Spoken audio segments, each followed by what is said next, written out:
Hey guys, and welcome back to Your Soul Sexy. I'm so excited because we've got part 2 with my beautiful babe, Whitney English here, who's a dietitian, to cover some other really juicy topics today. I hope you guys enjoy this video. If you do, please make sure to subscribe and give it a thumbs up. And Whitney also has an amazing YouTube, so you should check it out. I'll put the link in the bio. We'll put all of her information below so you can check her out. But let's just dive right in. Okay. These two are really intense. And not holding anything back. We're getting into it. The first one that I get yelled at all the time about is, I do tell people to try and limit their dairy, only because most people right now, it's kind of like the meat conversation that we had. Like every meal tends to have a meat, like some type of maybe like bread or roll, refined carb, and then some type of dairy. Sure, there's cheese on everything. Or butter, some sort of dairy. So is it really bad for us? What's the deal? So here's the thing. It's really tricky actually because the research is mixed. So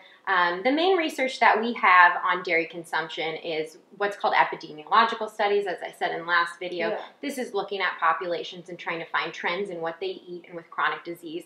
And really they haven't found a lot of evidence that dairy is associated with chronic disease. They've either found that it's not harmful or in some cases beneficial.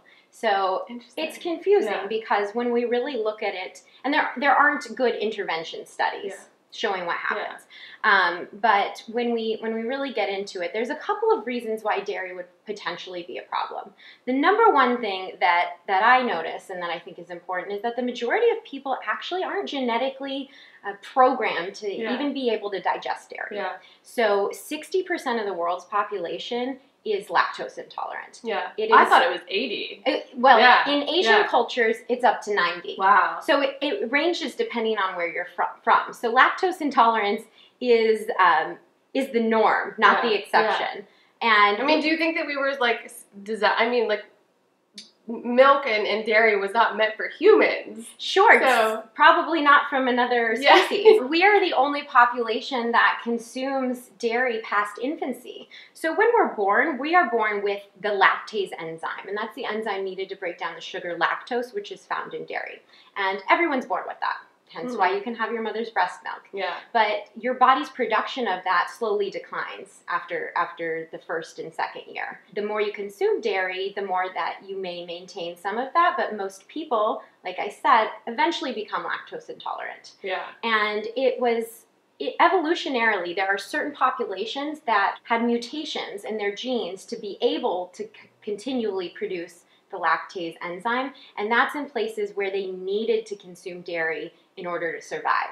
So certain populations like Northern Europeans and some places in Africa have a much lower rate of lactose intolerance because they were dairy farmers and they needed that to survive. But the majority of the population really wasn't initially meant to be able to break down dairy. So that's one thing. How often should we actually be eating it? In your opinion? So in my opinion, something about dairy is that dairy increases what's called IGF-1 in our body, insulin-like growth factor. And that has a very similar effect as insulin does. It's an anabolic hormone. But high levels of IGF-1 in the body have been associated with cancer, cardiovascular disease, and a lot of other chronic illness. And that's potentially the connection as well with acne. So you may have heard like dairy causes acne. Oh my God, the second I have dairy, I break out everywhere. Really? And of course, like I know it's hormonal because it's right here, around my mouth. So it produces the hormonal response. It's raising your body's production of IGF-1 as well as testosterone. And hormonally induced acne is associated with an increase in those hormones. So while, again, we don't have really good intervention studies showing a direct link, there are some, and there are mixed results, and there are tons of anecdotal reports. So for me, I mean, I consume, again, I told you I practice a predominantly plant-based diet, so I don't completely avoid dairy. I'll have some cheese pizza when I go out to eat with friends. When I'm in Italy, I'm going to have some gelato. Of course. Duh. But at home, I typically avoid it. You know, I drink nut milks, coconut milk. I literally just I cannot have real cheese in the house. Like, you put a block of cheddar in my fridge and I will eat the entire thing. Oh yeah, it's addictive. I mean, it's like anytime you have girlfriends over, what do you have? You have wine and cheese and crackers. Sure. So I've developed. I use a lot of dairy alternatives, a lot of nut cheeses and nut milks, and which I think is really great. And now I prefer it. Like, I'm a pizza lover. It's my biggest weakness in life. And I've started using vegan cheeses, and I prefer it now. Like, my tastes have changed. But yeah, I think it's, you know, it's also so individual for people. Like, I just don't feel well when I have dairy. Right. You know, most people don't because, most people don't. Can't break it down. It's just so good that we do it anyways, like with a lot of the stuff that we know that's probably not that great for us. And that's why I say, you know, keep it to special occasions. Yeah, but for the most part, people are having it at every meal. Yeah. And, like, you know, when we talk about the traditional, like, fitness diets that people are on, like, two of the biggest snack choices that people have are Greek yogurt and cottage cheese. Like, definitely. You know, when you think about cottage cheese and what it really is. Yeah. Well, so something else, I know you're really interested in the research on inflammation. Yes. And there was actually a recent study on saturated fat, and they had people consume a very high saturated fat breakfast or one that was really high in unsaturated fat. And saturated fat is the main fat found in dairy products. And right after the meal, it increased the levels of inflammatory proteins that were produced in the body, whereas the unsaturated fatty acid meal decreased them. So that's yet another which gets example right because there. Now, like, the whole saturated fat conversation and, like, people were being so afraid of it, and now it's okay. And so now people are loading up on saturated fat when they don't realize that maybe it could actually be causing harm. Absolutely. And everyone's individual. Like, I did a bunch of genetic tests recently, and I'm actually not supposed to have a lot of saturated fat. So it's like, there's no, you know, we talk about this all the time, but it's about having balance, and it's about realizing that, like, nutrition is not a one-size-fits-all thing. Yeah, so there is a gene that saturated fat will either not produce a response or produce a bad one. But we really don't have any studies showing that it produces any beneficial responses. So if people insist on having dairy in their diet, are there any particular types of, like, cheeses or products that you think are better? Sure. So this kind of goes back to the same conversation with the meat. I would say that a grass-fed organic product is at least going to be higher in some omega-3 fatty acids. So in that regard, it's more beneficial, and there's going to be less hormones in the animals, and probably better for the environment too. So if you're going to have it, I would opt for that. A lot of people say there's a difference between, though, like, dairy from cows versus sheep, I think. Sure, yeah. So there is some evidence that goat and sheep milk and cheese and yogurt is potentially, again, higher in the omega-3 fatty acids and potentially less inflammatory. Okay. Yeah. Well, what do you think Very small amounts of evidence. So in your mind, butter is okay? So in my mind, butter's really high. Butter is essentially just saturated fat. That's all it is. So I wouldn't be replacing butter in my diet for other sources of fat that we know are proven to help fight disease, like monounsaturated fats, polyunsaturated fats.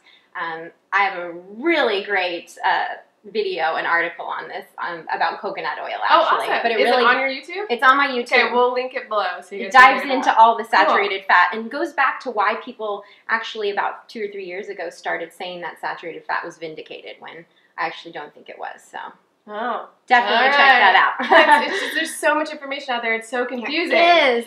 So one of the other super confusing things that people are just, I mean, I can't even get it straight sometimes, but the debate about gluten and grains. And there's so many books about it. I mean, you have Brain, and I don't know, there's a million other ones. Belly. Like, I mean, literally, they're just, people are scared shitless when it comes to carbs and grains. Sure. But why? So, I mean, again, it's what you said. We've got all of these people out there making these very, very headline-grabbing proclamations without actual proper research to back it up. So there aren't any studies, not one, showing that wheat or gluten is inherently harmful to the body. She just said not one single study, and I pull it up. I want to see done all of the research. I'm saying inherently harmful, so that means that harmful in their own regard to all people. Yeah. We do know that gluten is definitely harmful for people with celiac disease. There's tons of studies showing it, what's happening on a cellular level. But there aren't any studies in vivo of humans showing any type of inflammatory response. So I mean, that's until someone can produce that, that's completely different from what everyone else is promoting. So if you especially with, I feel like, the rise of, like, the keto diet thing, definitely. Everyone's super anti-carb, super anti-grains, like not even that, but Whole30. Yeah. Like Whole30, you have to strip your entire diet of grains and oatmeal and all of that. So what a lot of people, these people who wrote these books, who promote these diets, what they like to rely on is evidence on refined grains. So refined grains cannot be compared to a whole complex carbohydrate grain at all. They're not the same thing. They're a processed product. They're stripped down. They have all their vitamins and minerals removed. They have fiber removed. And fiber is really what confers the main benefits we believe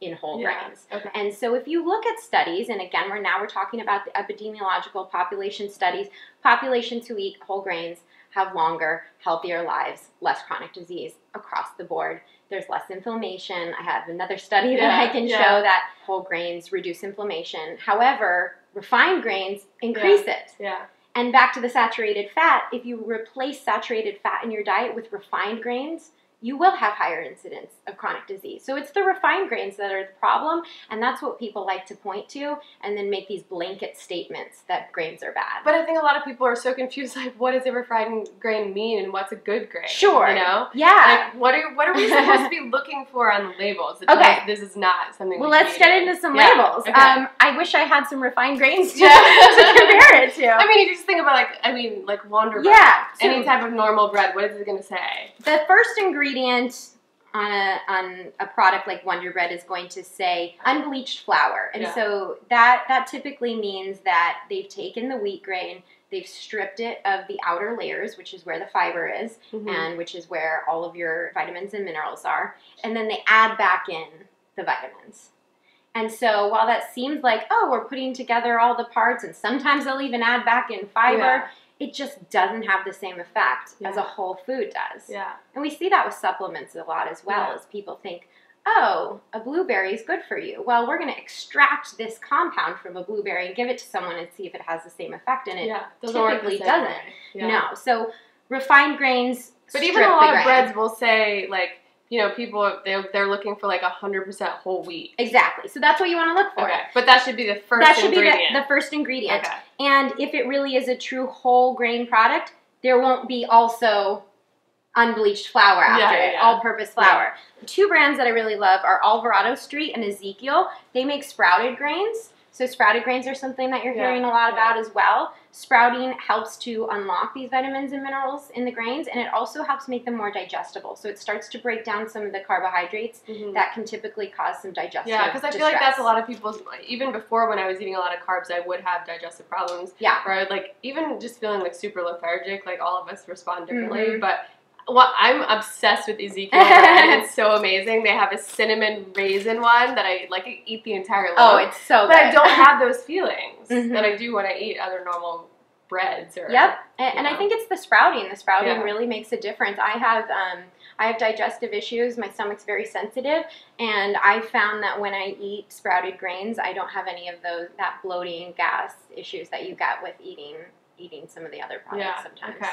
So how many, do you think that there's a threshold for the number of carbs people should be having?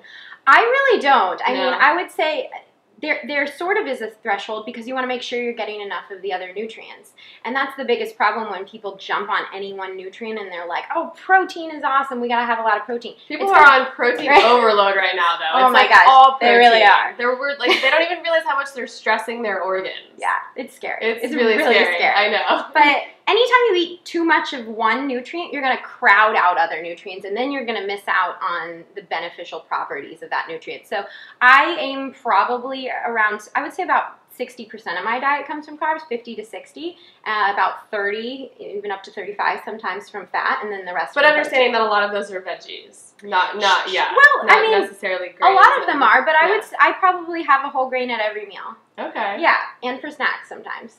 So. And look at how stunning and beautiful she is, people. You can eat carbs and still be super healthy. I think this is like... Yeah, there's a lot of misconception about it. I mean, I think it's predominantly because of people out there speaking about these topics and not providing references. So don't get your information from unreferenced blog posts. Period. Yeah, or just if you go to Google, not even blog posts, but if you're literally looking for... are grains bad? You're going to get an entire list of stuff that's saying grains are bad. If you look for are grains good, you're going to have an entire list. Totally. And most of that's literally just writers or health writers that are copy and pasting articles, so it's like you've got to find the real research, and gals like this, they are the ones that are doing it, so this is why I surround myself with smart, intelligent women. Thank you. If it doesn't link to PubMed, any type of actual peer-reviewed article, you can't trust what something says. There needs to be references. I think you just made like everyone's day today, letting them know that they can have carbs. Yay! Yeah. But the one thing I am like always, you know, corn is a huge thing that like I feel like everyone, even like my functional doctors, like stay away from corn. But maybe just because of, you know, the quality of the corn. Sure. Yeah. So corn gets a really bad rap. Corn in itself is a whole grain. It's not actually a vegetable. It's a starch. So it goes in this whole grain category. And it has all of the same benefits that other whole grains do. It has protein. It has fiber. It has vitamins and minerals similar to what wheat has. The issue with corn is that the majority of the corn produced in the U.S. is GMO, genetically modified. And while we do not have any evidence that genetically modified products are harmful to human health yet, we also haven't been consuming them for long enough to really know the long-term effects. There's also the concern that they potentially have more pesticides, as well as concern of what they're doing to the environment. So I personally don't eat GMOs, but I'm not going to get out there and say, GMOs will give you cancer. Yeah. We don't know that. Yeah. So if you want to consume corn or soy or anything else that's typically produced in the U.S. as a GMO, buy it organic. Look for products. Look for products that are non-GMO, because corn is an essential nutrient. It's one of the staples in like the Mexican diet. If you look at populations and their traditional diets, there's always some sort of plant protein and some sort of complex carbohydrate that they eat, and that is the base of their diet. So in the Mexican diet, usually it's corn and rice and beans. All amazing. But all things that we've been taught to avoid. Absolutely. You know, it's like, I feel like we've gotten into such an extreme mentality, and that's what happens. Like the second, for me, when I like started getting grains and stuff back into my life, I would eat the entire loaf of bread. Sure. I would eat the whole thing. And then I would just like, and then I would feel terrible, and then I'd have to like cleanse myself again and go back to just like chicken and veggies. Right. And it's just a terrible cycle. So there's I believe there's a twofold reason why that happens. One, when you go from avoiding for something for so long and restricting it, it's become this forbidden food that anytime you have it, you're not going to be able to eat it in moderation. Yeah. You're going to go crazy on it. Yeah. And two, carbs in general are just more appealing than other foods, so they typically are going to be the type of thing that you might binge on if you were going to binge on something. You're not going to go to the fridge and grab your tub of plain baked chicken that you meal prepped and just like start tastes like cramming cardboard. It all. Who would do that? But like a delicious piece of your whole grain sprouted cinnamon raisin bread, you're gonna want it. So my advice for that is that once you start consuming them on a regular basis and stop making them a forbidden food, they're not going to be something that you want to binge on anymore. But so one last thing before we go, but everyone is really also focused on blood sugar and the spikes in insulin, this whole roller coaster. Yeah. So what are your feelings? Because you're having a carb at every meal. Which I'm really glad you asked what everyone's saying. Consistently, it's something that we've seen, and we actually do have clinical studies on this, good randomized controlled studies, is that a vegan and vegetarian diet is able to help reduce diabetes risk, as well as help people gain better glycemic control, lower cholesterol in comparison to a typical diabetes diet, which is low carb. Wow. Bottom line, go on a PubMed and research it. And so it's really, it's not the grains themselves, it's a combination of behaviors as well as potentially the types of things that you're eating. So it's not the whole grains, it's the juice, it's the soda. Everything else that's the a white part of bread. That lifestyle. Yeah, and in addition to these high glycemic foods, a lot of them aren't just high carbohydrate, they're also high fat and high saturated fat, what we talked about. Yeah. So, you're going out and you're getting this Egg McMuffin sandwich. It's not necessarily the English muffin that it's on. It's a combination of this refined English muffin plus the bacon plus the sausage plus the egg that plus we don't even know what it is. Exactly, right. So it's just really unfair and inaccurate to state. But so I think it's pretty clear that also if you want to be able to eat this way, it's best to eat at home. Because Sure. when you're in a restaurant, you literally have no idea what you're actually getting. Sure. And that's what scares me. So. Yeah, because even at a restaurant, too, when you order a wheat bread, it might not be real wheat.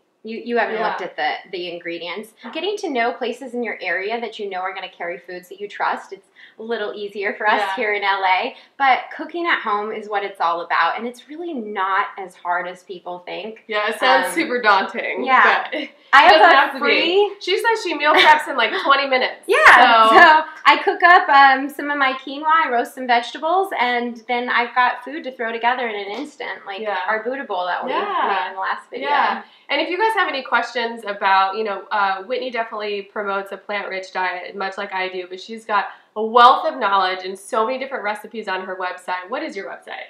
It's WhitneyERD.com. Okay, and that's all of your handles as well. Sure, everything is WhitneyERD. Okay, so I'll put all of her information down in the description box below. And if you guys have any questions for Whitney or want us to talk about some stuff in another video, which we're happy to do, let us know. Thank you so much for being here, but it's her home. So. I'm happy to be here with you. Her beautiful, gorgeous home that looks out of a magazine. But I hope you guys enjoyed this video. If you do, please make sure to give it a thumbs up and subscribe to her channel. And we'll see you guys soon. Should we go make some toast? Yeah!